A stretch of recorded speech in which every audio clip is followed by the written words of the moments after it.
very warm welcome to you. You are watching News9 Mediaverse and this is On Point with me.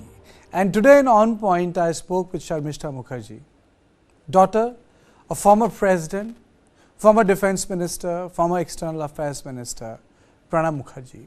A man who worked with Indira Gandhi, a man who worked with Rajiv Gandhi, though not part of his team, but then he was part of the Congress before he was shunted out for some time. A senior politician who worked with P.V. Narasimha Rao, a man who closely worked with Sonia Gandhi, someone who functioned as leader of opposition, a man who was part of the government of India for 8.5 straight years under UPA 1 and UPA 2, and then went on to become the President of the Republic. Yes, I am talking about Pranab Mukherjee.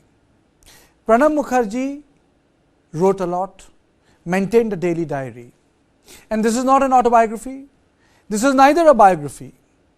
This is a complete lowdown, I would say 80%, which Sharmistha, daughter of Pranab Mukherjee, did, of his own life, his interaction with people, what he felt on a particular day, why he felt on a particular day, things he never spoke about, things he never wrote about, why Narasimha Rao's body could not enter AICC, what he felt that day, or why Sonia Gandhi made him do something which he was against, for example, to ensure that the Rabri Devi government is stable, or what he felt when the Congress lost power in 2014, or what he felt when Congress again lost power in 2019. How was it like to work with Indira Gandhi? What it was like to work with Narasimha Rao? What it was like to work with your political junior, but your boss now, Dr. Manmohan Singh. I spoke to her at length on Point. A very warm welcome on Point with me. And in today's edition, I am going to talk to Sharmistha Mukherjee, a dancer, a very famous choreographer, daughter of former President Dr. Pranab Mukherjee, and who's currently running the Pranab Mukherjee Legacy Foundation. A very warm welcome to you. Thank you, Kartikeya. You have written a book, Pranab, My Father. What prompted you to write this book? Well, of course, my father had, this is the book. Let me just share it, a glimpse of it with the audience. So my father had, jokingly told many journalists many years back that his daughter is going to write on him. And also my father had the habit of keeping diaries, as known to every senior journalist. So he had the habit of keeping diaries since like many years. And for any student or observer of political Indian politics, I think that would, they always felt that, it will give a great insight. And because my father had always been on very key positions in the government, he was a tall leader within Congress. So obviously there would be a lot of curiosity in people, and also curiosity in me. I mean, I was also very curious that what had my father had written in these diaries. And the diaries were in my custody. My father told me very clearly that no way it could be read before he passed away. And I did not even open the diaries till the time he was there. And after that, whatever I wanted to do, he left the decision on me. But some secrets, he said, would go away with him. And yes, after reading the diaries, I felt that perhaps certain things are there, which could have come out only when the government decide to declassify the related files, the related. So that is what, I felt that I should write about my father. Sharmistha, I've gone through the book, I would like to keep this interview in a way which is more about you and your father's conversation. Can you tell me, because this book is a result of a relationship between a daughter and a father, parent and a child. What was his relationship with 4 very important people? And I'll start with 3 right now. 3 prime ministers, Indira Gandhi, Narasimha Rao and Manmohan Singh. How would you define it? Well, Indira Gandhi was his mentor, and my father had maintained it till the very last day of his life that, whatever he was, wherever he reached in his life, it was all thanks to Indira Gandhi. because she was the one who actually taught him the art of politics, diplomacy, even how to dress up. Even she also advised my father, because of his very thick Bengali pronunciation, to keep a teacher in English, of course, which my father did not listen. But to that extent, like my father always, if there is one political person to whom my father's personal loyalty lied, that was with Indira Gandhi. After Indira Gandhi, he of course served the Congress party, but not any individual. With PV Narasimha, yes, with PV Narasimha Rao, again, is a very old colleague of my father, and though senior to my father, she had buried interest in literature, in philosophy. Both were ferocious readers. Narasimha Rao had a very close individual relationship with my mother too, and he would sometimes come home for meal. And so when Narasimha Rao became the Prime Minister, he first appointed my father as the Deputy Chairperson of Planning Commission, and later became a minister. So my father maintained a very close relationship with him, even after his Prime Ministership. And when his relationship with Ten Janpath deteriorated very badly, and despite that, in my mother's papers, I found a paper after her passing away. I was browsing through my mother's paper. I found something which showed that she stood as security for Narasimha Rao when he was charged and arrested in the CBI in a CBI case. And my father, one of his one greatest grudges against Sonia Gandhi was that Sonia did not allow the body of Narasimha Rao, a former Congress president, a former Prime Minister from Congress. She did not allow the mortal remains of PV Narasimha Rao to enter AICC. So my father could not really, forgive and forget about that incident, and he mentioned it to many times. Even just a few months before his passing away, he wrote in his diary, in context of the centenary celebration of Narasimha Rao's birth anniversary, that it should have been done by AICC, whereas it was being done by PCC in Telangana, but he should have been done by AICC. And then he wrote that perhaps, it's for dislike of Sonia Gandhi and her children, for PV Narasimha Rao, that's that's why, they are not doing it. And so that is one shows the closeness between PV and him, that he was deeply hurt by the humiliation what PV faced. Sharmishta, but what about Dr. Manmohan Singh? Because politically, Pranab Babu was senior in politics to Dr. Manmohan Singh. I mean, to say he was a firefighter, he did many things other than just being a minister. So how would you describe that relationship, ups and lows? Any discussion with my father, and this I'm telling you very sincerely, any discussion with my father about Dr. Manmohan Singh will either be preceded or succeeded by the statement, what a gentleman he is. He's a true gentleman. So the relationship between my father and Dr. Manmohan Singh, it began many years back when my father was the finance minister during Indira Gandhi's time, and Dr. Manmohan Singh was the Governor Reserve Bank of India. And after that, during Narasimha Rao, Dr. Singh became the finance minister. Baba was the deputy chairman, planning commission. And then in UPA1, UPA2, Dr. Singh became the prime minister. Baba was a minister, senior minister in his cabinet. So I think, the respect and admiration what they felt for each other, and has been always very open and public. And of course, whatever, in a long course of working together for so many years under such very high pressure situations, there might have been points of disagreement or some issues, some tensions, but going through my father's diaries, I felt that there were many occasions of sparks flying, cold shouldering, but after some time, it became normal. So I think that is just because, the kind of respect Dr. Manmohan Singh, the kind of respect he treated my father with, and also the genuine regard my father had for Dr. Manmohan Singh.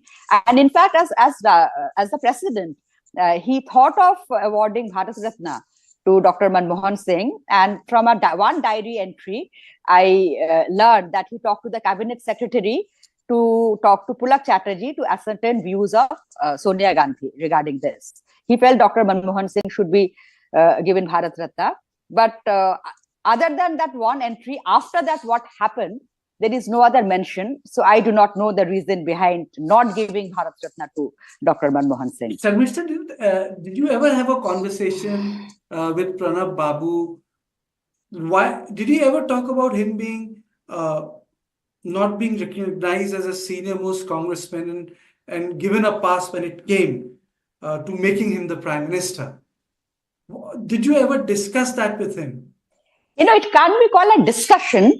I once asked him a question that, Baba, do you have the desire to be the prime minister? So he said, of course, I have the desire, and exact word, any politician worth his salt would have this desire, but I'm not going to become one. I asked him why. They very definitely changed the subject. So whenever I had tried to, poke him on this, he very quickly changed the topic. So I felt he was not very comfortable talking about it. But what my understanding of the topic is that my father definitely had the desire to be the prime minister, but he also accepted the fact that, he is not going to become one, primarily because of his lack of that complete trust on behalf of Sonia Gandhi towards him. Perhaps that is the reason he's never going to become the prime minister, other than the fact, of course, he was not a mass leader. My father was a very religious person. Perhaps he felt that, this is not in his destiny to be the prime minister. So what I felt that he has definitely had the desire, but it's fine, he also accepted it in his stride. Do you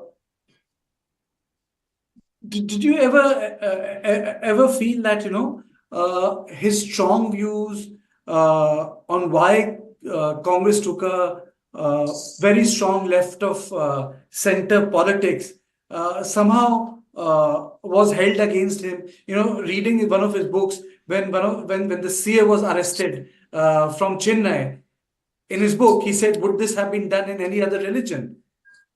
Yeah, that is very true.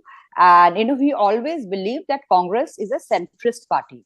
Congress had the capacity to accommodate people who are little left of the center or right of the center. Congress had, and that was the strength of Congress. And Congress cannot ever be too far right or too far left. Being the centrist party, that's how Congress became a umbrella organization, which had the capacity to accommodate different and divergent views. And in a country and in a polity like India, that ability to absorb different kind of views is the strength of democracy, which for him was the primary strength of Congress. So when Congress started losing it and started going a bit towards the left, though in his economic policies he was towards left of the center, but in terms of social politics, social outlook, he felt that Congress should have stuck to its very centrist point, rather than going towards any extreme, especially towards the left, definitely not towards the right. What was his assessment of Prime Minister Modi? Because he was a political adversary, then he went on to become the president of this country. How did he assess him? There's no doubt that there is a very good personal relationship with Mr. Modi. And that I also learned later from Baba's diaries, and also from Mr. Modi himself, that it goes many years back, even before Modi became the Gujarat chief minister, and they knew each other. And always, like Modi as a worker would come to Delhi and stay in the North Avenue, South Avenue area and go for morning walk. And Baba also used to go for morning walks. So they would come across each other, and Modi would always touch Baba's feet. And Baba would always talk very nicely to him. So anyway, the issue is that when Mr. Modi became prime minister, my father told him, and this I have heard from Mr. Modi. I mean, this particular reference is not there in my father's diary. But as per Mr. Modi, Baba told him that, look, we belong to two different ideological backgrounds. People have given you the mandate to rule, to govern, and the job of governance is the Prime Minister and his cabinet. I am not going to interfere in that. If you definitely need some guidance on constitutional matters and all, I mean, I am going to be there. So Mr. Modi, while narrating this to me, said that ये दादा के लिए कहना, इस बात को कहना बहुत बड़ी बात थी. So from this conversation, I gleaned that perhaps, from the very beginning, there was an openness and honesty between the Prime Minister and the President. And secondly, I think my father was very, very conscious about his role, constitutional role as limitation as president, and also limitations of the role. He was a copybook president. I mean, he wrote in his book also that his days of doing executive work is gone. That job is the current government's, who has been chosen by the people.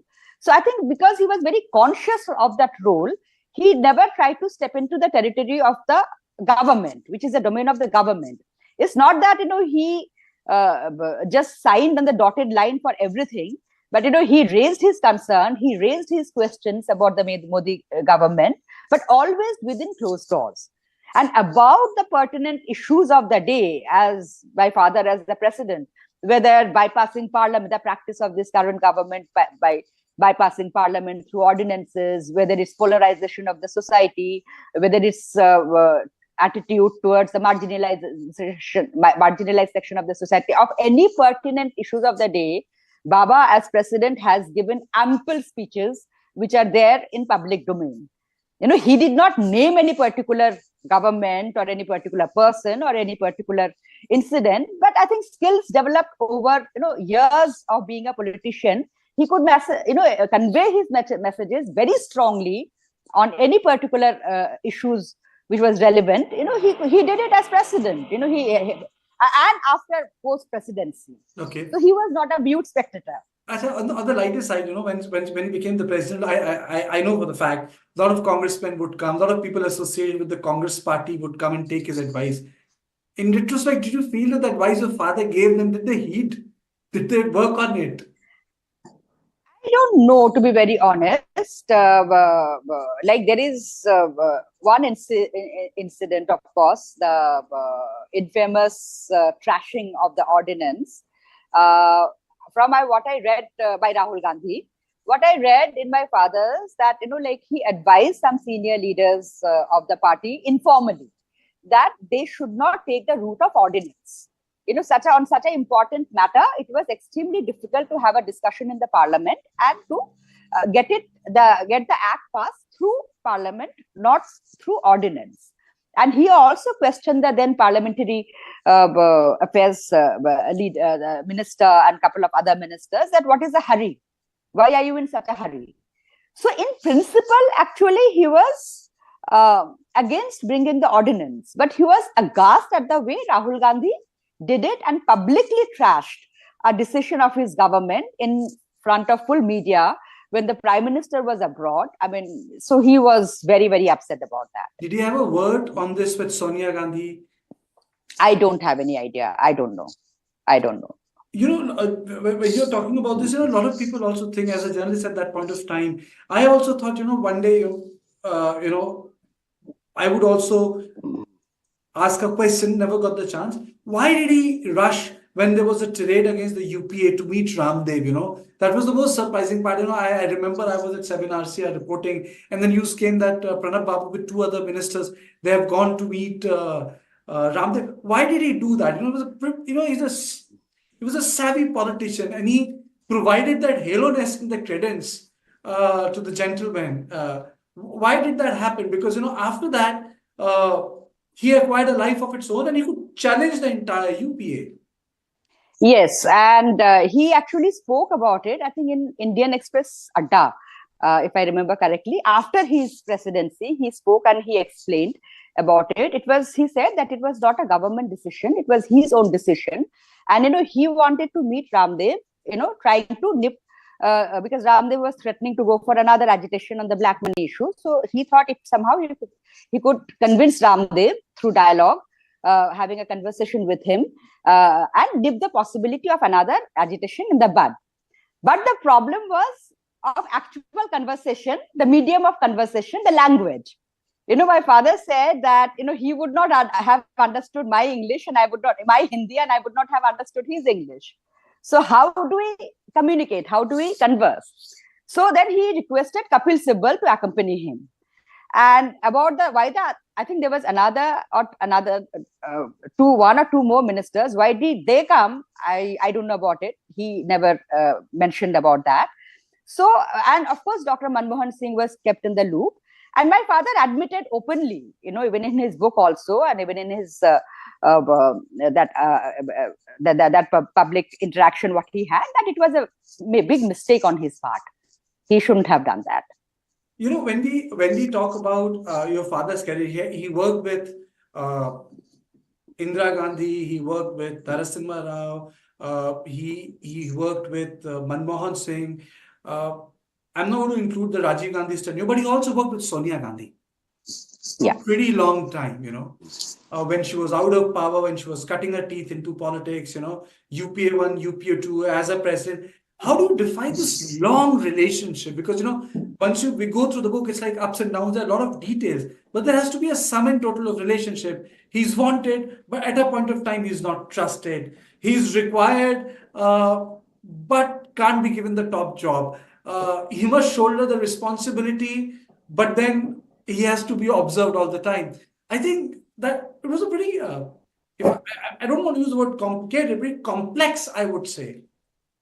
You are absolutely right, Kartikeya. And I think any long-term relationship, whether in terms of profession, whether in terms of personal relationship, is never black and white. There are always shades of gray, and it is complicated, it is complex. And it started, when Sonia, the bid for, Sonia's, the cry for Sonia assuming the Congress presidentship, it became very strong within Congress. And my father was actually asked to find a solution, because there was within Congress constitution that, because within Congress constitution, there was no provision to actually sack the existing Congress president. So anyway, that's a different story, though I have written about it in my book. So initially, it was, I don't think it was a very close relationship, or there was nothing to write home about. But it's over the years, it kind of grew. And what I perceived that, yes, there were, of course, problems, ups and downs, and there was this lack of complete trust. As a result, perhaps Sonia did not make my father the prime minister, but it was a very close, warm working relationship, and on many things Sonia Gandhi depended and also appreciated my father. And my father, on his part, thought Sonia was very intelligent, extremely hardworking, and one of the greatest qualities of Sonia Gandhi, what he felt, that she knew and acknowledged, unlike many other political leaders, what was her weakness when she joined politics, that she did not have any political experience, and she really worked hard to overcome that. So, and also Sonia, another thing what my father I read, that she had the ability to listen. She would always first listen to everybody's views and then only come to form her own decision, which is again very rare in political leaders of today. So what I felt that, there was a good warm relationship, but as any relationship, there is always ups and downs.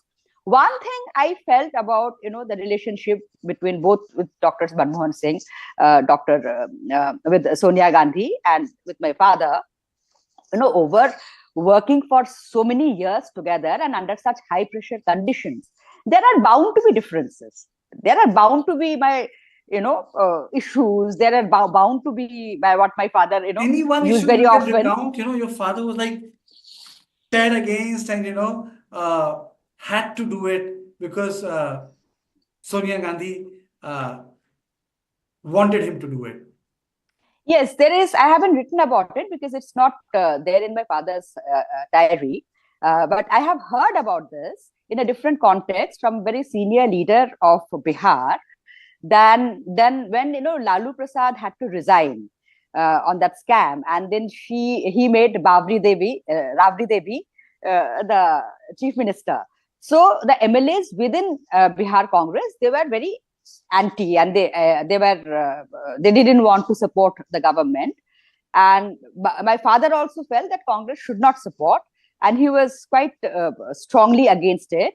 But finally, Sonia Gandhi, for whatever reason, decided to support. And then my father was given the task of convincing the Bihar MLAs. So this senior leader told me that, we were really surprised that how Pranab Da, who of course, totally understood our point of view, but once a party decision was made, how strongly he abided by it, despite it being, against his own judgment. So this is one very interesting thing which I haven't written in the book, but which I have heard from a very serious senior. So that is something, what I felt, that my father spoke very strongly and very, firmly and frankly, are two words he used very frequently in his diaries, that I spoke very firmly and frankly on any issues on CWC or any other platform within the party. But once a decision was taken, even if it was though contrary to his own views, he absolutely stuck to the party line. Sarbisha, there is one gentleman whose name I would like to mention, before I go to other questions. He worked very closely with your father, Ahmed Patel. What was that? What was that relationship like? Because as a journalist, I would see him going inside his house, coming back at 12:30 p.m. And seamless interaction with, and he was extremely close to Sonia Gandhi. Reading out the messages. So how did that relationship work? Because your father was a senior guy, senior person. Ahmed Bhai was way off that seniority mark, but he had the heft because he represented Sonia Gandhi's voice. So how did that dynamic work out when UPA was in power? You know what I felt going through my father's diaries, and also, of course, I have seen Ahmed Patel, coming to our house at wee hours of night, and having. So I think they shared a very cordial relationship. And Ahmed Patel, he was a very, very politically astute person. And so somewhere I think, they gelled very well. And there is a very interesting anecdote, entry in my father's diary that I read, that when the presidential discussions on the presidential candidate were going on before my father became president in 2012.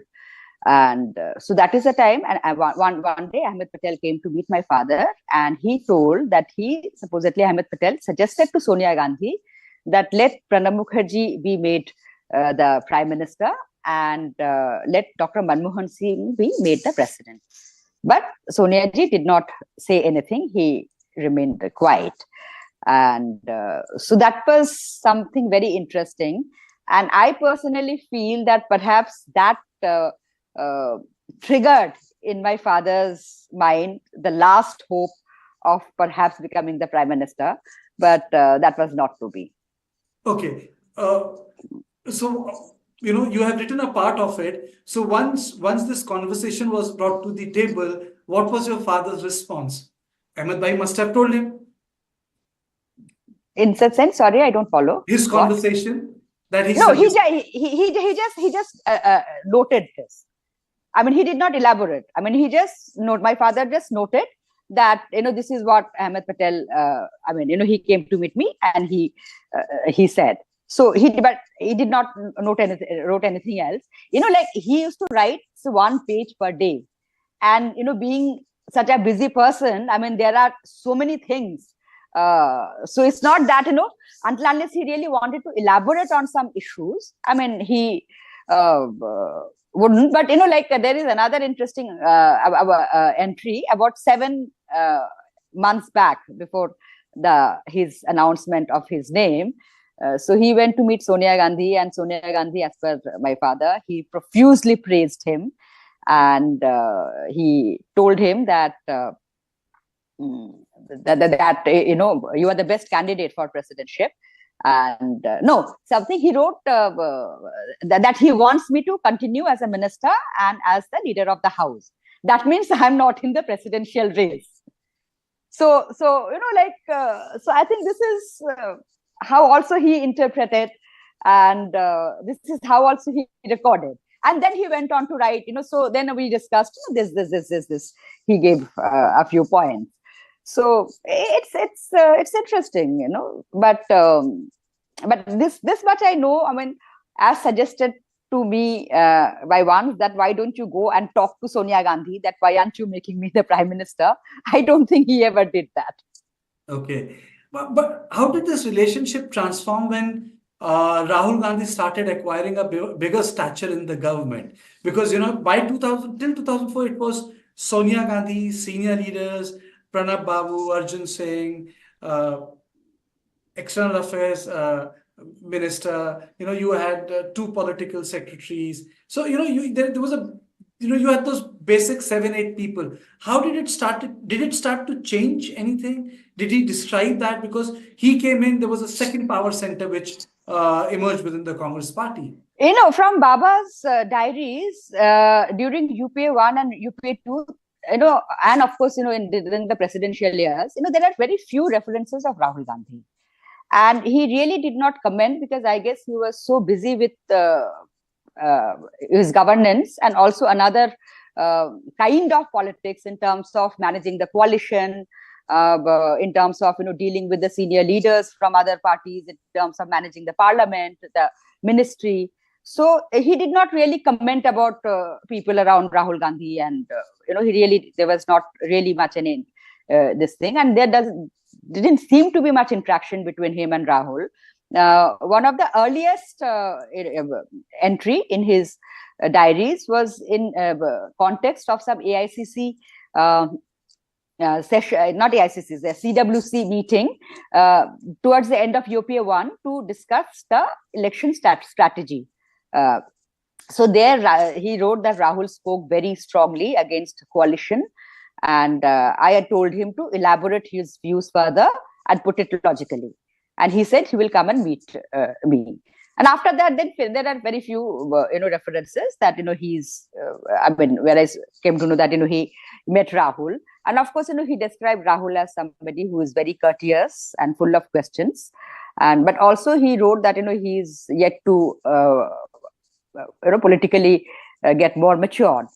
And more or less, he seemed to have a reasonably okay opinion about Rahul till the ordinance incident happened. I think my father's faith in Rahul got totally shaken after that, and he felt that somebody, a leader and a would-be Congress president of the party, if indulges in that kind of theatrics in public against his own government, that's something he just would not accept. But then how did this relationship change? Because, after 2014, Rahul was in charge. He was in the president house. Did that relationship transform because he was the president of India? No, with Rahul, as I say, that he hardly had any relationship, because I don't think he has really worked closely with Rahul. So that way there was not. It was more, Rahul used to come for, courtesy calls. So I don't think, my father, at least from his diaries, what I realized, I don't think they had, any kind of working relationship also. These were mostly of, what Rahul made was perhaps courtesy calls. I really don't know. He just, like in his few entries, he wrote that Rahul came to visit. He's very courteous. Rahul came to visit. He talked about the organization. So like that, Rahul came. I advised him to join politics. So it's just like that, straight statements. And I don't think, he had much opportunity to even work with Rahul Gandhi, obviously, because he was a much senior leader and Rahul was gaining prominence in the party, but obviously not so much in the government. Because as per my father's words also, like later on I came to know about this ordinance issue, that from some senior leader in Congress, that Rahul supposedly tried to convince the government not to bring the ordinance, but he failed. So when I reported to my father, he said that, Rahul being the kind of position he is in, despite that, if he lacks the ability to influence people within the party, and without indulging in theatrics, perhaps politics is not his calling. Really? Yeah. It is there in the book. Okay. No. Your book describes, his thought process on UPA 1, his thought process on UP 2. Did you ever discuss with him? Because, book has a template, there's so many nuggets in the book, but, that will be read by people. But when you write the book, you keep something, you keep out something. Like, for example, I wanted to know, did you ever have a conversation with him? 2014 kaise haar gaye, that sort of a Yes, absolutely. 2014 kaise haar gaye. So obviously, he talked about it to be at length, which is, which will take, a long discourse. But one of the reason, he gave, not reason, but he said that, if the vice president, Rahul then was the vice president, he said that if the vice president of your party shows such disdain publicly for his own government, why should people vote for you again?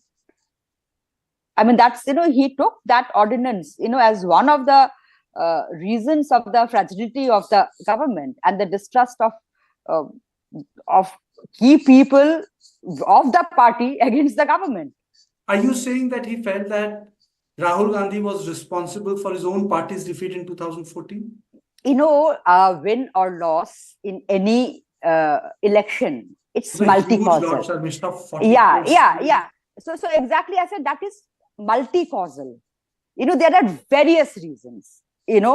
So it is not possible to have pinpoint any one particular point.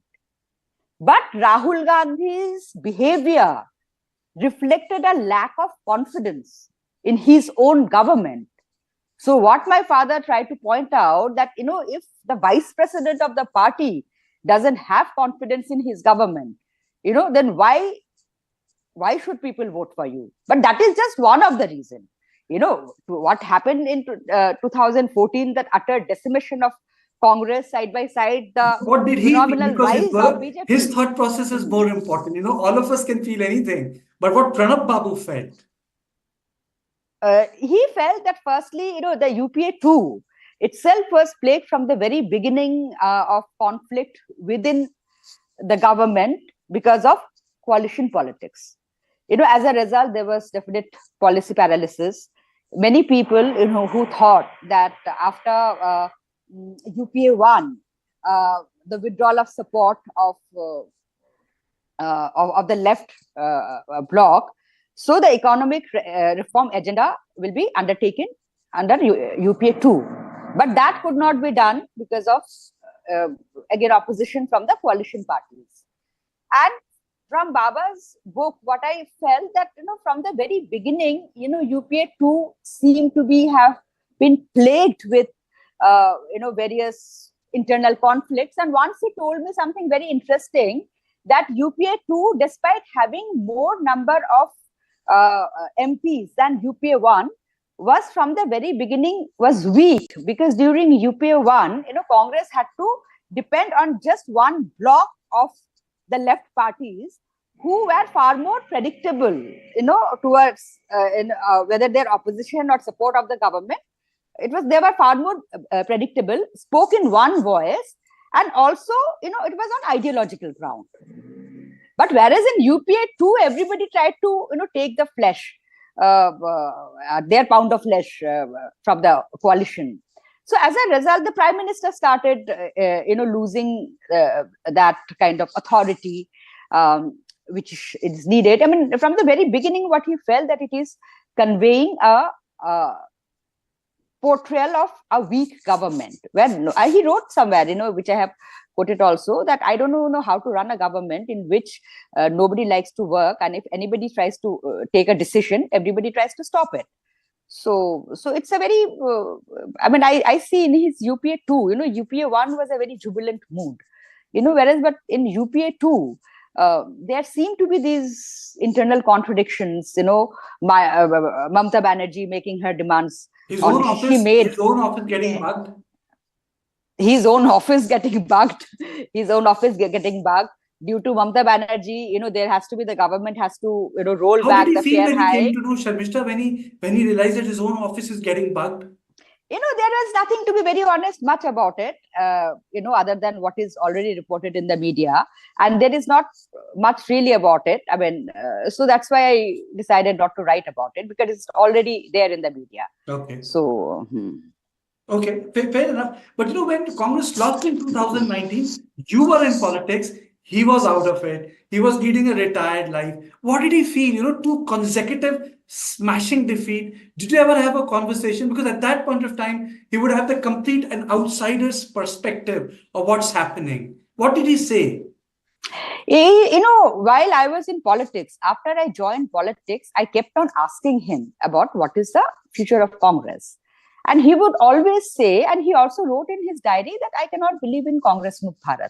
It is just not possible. Congress has to revive, because the fate of the nation depends on that. A weakened Congress is also a weakened India. But how is going to happen? Who is going to do it? He was, and especially, after 2019, he was in a sad mood. But he never, discussed it openly with me, because obviously me being in Congress politics then, he perhaps felt it wiser not to dishearten me, or, not to criticize anybody in front of me. And in fact, once he got very irritated and he just snapped at me that the job of reviving Congress is not yours. Just leave it to the Congress president and the senior leaders of the party. You just concentrate on the task assigned to you by the party. You don't have to look here and there. So what I could gather, it's only after he's passing away, and from his diaries, from his, so he was very upset, but somewhere, he also held himself responsible. Himself in the sense, not him, but the kind of a part of the process, which did not happen in one day, but happened over decades. That being? Over decades, that the weakening of the organization, concentration of power within the party in one family, and this whole personality cult around the Gandhi Nehru family, and the belief. Did he feel that? Yes. He, and also towards literally the fag end of his life, just before a month before he passed away. I mean, he questioned himself that, am I not to be responsible, or people like me, who blindly followed Indira Gandhi and later Sonia Gandhi, aren't we responsible for weakening of the party, for stopping the democratic process of electing leaders at different level? Aren't we responsible? I am responsible for making Congress the fiefdom of one particular family. So, I mean, so that was his, I think, he was sad about it. And he was being able to now look at it from, the last 30, 40 years since when it started. Actually, it started from his mentor, from Indira Gandhi's time. And so, but it took him so many years to, distance himself and look back at that journey and the journey of the party. Are these notings in the diary, or he would talk to you about it? No, these are all notings in the diary. These are all notings. He wouldn't talk to me about this. He wouldn't talk to you about this. So these are all part of his notings about the Gandhis, concentration of power in one. Yes. These are all family, stopping of the democratic tradition, election. Yes, all his notings. And these were after 2019. Yes, the notings. But like for example, I came across a very interesting again noting in his diary. Somewhere is, I think, 1971, 1972, and which I added in that. I put it in the context of the Congress, the situation of Congress, though it is a very earlier noting. Somewhere in 1971, 72, during the there was AICC session. And he noted that there is a lack of dissenting voice within Congress. He said, for the first time, I'm noting that in AICC sessions, there are no dissenting voice. He wrote it that time in Bengali, that Virodhi Pokho, Virodhi Paksh. Within Congress, there had been always lot of dissenting voices. And that's why he wrote that, when a decision taken within through discussions in Congress forum, after accommodating, all these different voices, including the dissenting notes, our decision taken within Congress could have been considered as a reflection of the views of the people of India. And that was also the reason for ubiquity of Indian National Congress. So he noted that, and he also noted, I don't know whether it's good for democracy. But as time passed, perhaps, what happened in Congress, that is the lack of internal democracy within Congress, perhaps also impacted the polity of the country. And as I say, these are all his notings. Of course, some I have rephrased, and because I have taken it from here and there. As I say, there is one entry in somewhere in 1971. So, and of course, there are many, post 2014. There are lot of his entries about the future of Congress, and it was very clear that he was quite depressed about it. When he wrote also that. One question keeps on haunting me, that what is going to happen to Congress? Is it just going to disintegrate, or is it just going to be one of the partners in a coalition at the center, forming a very weak government, at the mercy of other. So whether also, he questioned whether it is wise to replace a national party like Congress with a combination of regional parties. So he put it as a question mark. Regional parties at the cost of a national party, a question mark. So these are all these stray comments. But yes, around 28 July, I think that was the day, when he really, wrote about his own self-retrospection and blaming himself and people like him. It was just about a month before he passed away, saying that, we are the people who have allowed Congress to become the playground of one particular family, and that has impacted the polity of this country. Why did you join politics and why did you leave politics? Don't ask me. Actually, I joined politics in 2014. I became a member of the party. And that is the time. Pranab Babu also on a tweet. Sorry? And you fought with Pranab Babu on tweet also when he went to... Yes, RSS. So yeah. I joined politics on a very, very impulsively, thinking that, this is the time as a Congress supporter, to fight for the party, to fight, because I was also shocked like the rest of the country, Congress getting 44. Before that, when my father became president, he asked me whether I would like to contest from Jangipur.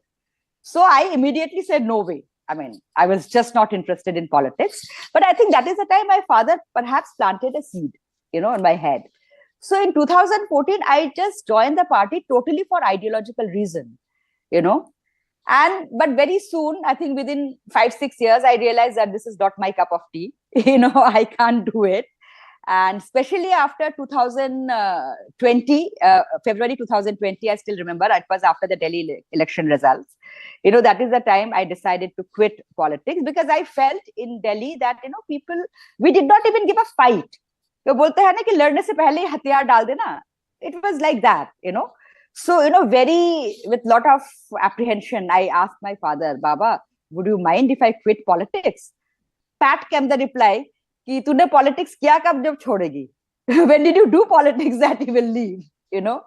So I think my joining politics was perhaps a impulsive decision, but I realized that this is not my cup of tea. And no matter what people are thinking, that I have written this book to perhaps join BJP at behest of BJP. People are most welcome to think whatever they think. But forget about BJP, Congress, A, B, C. I am just not interested in politics. Before I close my one thing I want to ask, because you yourself joined the Congress party. What is this? Everyone knows who leaves Congress party that everything is being organized around family is an issue. But then people inside Congress party don't see a future beyond them. Why? No, I don't know. Honestly speaking, I don't have any answer to this question. And, what my father also what I felt, that there should be a genuine election within political at every level, to let leaders emerge.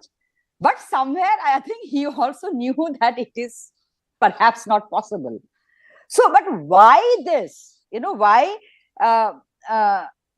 Why this? What is the psychology? I seriously don't know. And let me, just end with one personal anecdote. Okay. I reacted to a Twitter of Ram Guha when he was in politics, the famous historian. He's something like, he said that Gandhis should quit, for the best. That's the best for the party and for the country also. Gandhis should quit politics. Being a politician within Congress party that time, I reacted very sharply to it, and of course Ram Guha, being a very decent gentleman, didn't even bother to reply. But it was pointed out to me, another very close common friend, and he said, why did you quit? But today, I really, looking back, I think that perhaps Congress, the workers within Congress, or perhaps the family itself, should realize that the greatest service they can do to Congress and to the nation is perhaps if they take a real if they step back totally and perhaps quit politics for some time. But they don't occupy a position, but they are in politics. Even quit politics also, because what Ram Guha said, and which I agree also, because till the time they are in politics, they are always going to pull the strings from behind. And perhaps, and also their position in the party is such that people will, like we have seen what happened, like after Rahul Gandhi resigned as Congress president, and he was very firm that, nobody should Congress from the Gandhi Nehru family should become Congress president. But there was such an uproar within Congress itself, that Sonia Gandhi had to step in. So I really don't understand this very strange, complex phenomena of the relationship between the Gandhi Nehru family and Congress in today's context. Earlier, it was different, but in today's context, I really don't understand.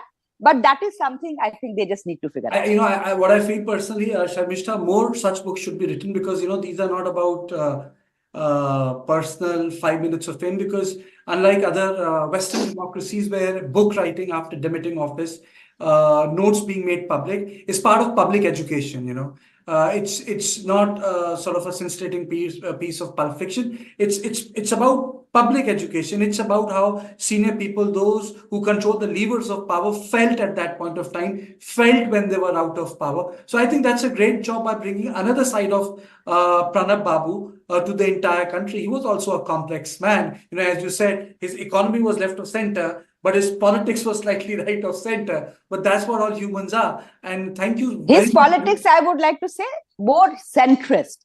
His personal belief might be whatever. Personally, he was a devout Hindu, a religious person. But he once told me, and it's also there in my practice, that, no matter whatever is your personal belief, that is your personal belief. You cannot let it impact. You cannot let it influence your decisions, whether in politics or whether in governance. But thank you so much, Sharmishta, for joining me and ensuring that this book comes out, ensuring that another, side of Pranab Babu's personality comes out, so that, people not only get to know him just as a politician or a powerful minister, but as a person who would note down things which were important to him, which were important to the country, because therein lies answers to so many things which are not available to us. Thank you so much, Sharmishta. Thank you so much.